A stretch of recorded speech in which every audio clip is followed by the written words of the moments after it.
Welcome into another edition of Cardinals Insiders. Craig Grialou alongside Paul Calvisi and Kyle Odegard as we get you set for the preseason opener on Thursday against the Chargers. I think, guys, we're done with this practice stuff, and we want to see the Cardinals actually play someone else, hit someone else. And what's the question, Gree? Come on, we're all anxious. We're anxious. What are we talking plays, about? How many guys? And then, of course, how much do we see the starters and Kyler Murray? Well, you won't see a lot of the starters, and then you'll see even less of the playbook.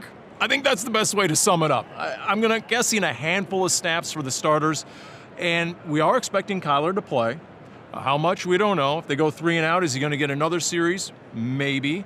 But I tell you, if they put together a drive on that opening possession, I think Kyler's out of there. He gone, and I'm not talking to the end zone. I'm talking to the bench. If they put together a 4, 5, 6 play drive or more, don't you think, Kyle? Yeah, it's funny. It's a rookie quarterback, so you expect, hey, we need to get these guys a lot of experience, but you're treating him like he's a starter who's been in this league for 5-10 years because you have so high expectations for him. You don't want him to get hurt. So I agree with you. I think the training wheels are still going to stay on. We're going to have to wait a little bit longer to see Kyler Murray at full force. And it's going to be a very vanilla offense. We're not going to see much, and I wouldn't be surprised if we see something completely different. Does he line up under center? Do you show two backs and all of a sudden you're running the wishbone or whatever? Something completely different than what we're expecting in the regular season. But all right, so we maybe only see Murray for a series, but that offensive line might be out there for more than a series. Brett Hundley wants to be able to work with that offensive line, and then, of course, there's a lot of changing parts with that offensive line right now. Yeah, the offensive line needs the work.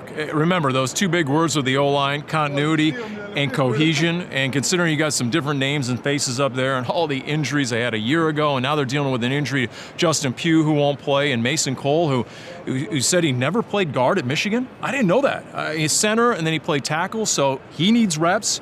He'll get reps with the first team, and that's critical right now. And we know this much, at least on offense. I think the biggest question, along with the receiver, is just offensive line depth. Yep. After the starters, then what? And that's going to go a long way, these preseason games. You know, the old saying, they don't count, but it matters. It matters. Coach Kingsbury and the rest of the personnel guys, they need to see what they have behind the starters at offensive line. This offense won't do anything unless that offensive line does its job. The other big question, Paul, you brought it up. I'll ask you, Kyle, the wide receivers. We know Larry Fitzgerald, we know Christian Kirk. We think the 3 rookies all make it, so that's 5. We've heard maybe 7, dare I say 8, probably not, but who are landing those 6 and 7 spots? I think it's a very muddled competition right now, and there was the report that there was interest in Michael Crabtree, so it's a position that they're continually looking for. Trent Sherfield is a guy who plays special teams, so I think that keeps him in the mix. Demir Bird. Kevin White is trying to stay consistent and make some plays on the field, but it's hard to know who's going to step up. Farrell Cooper is another guy trying to make his mark.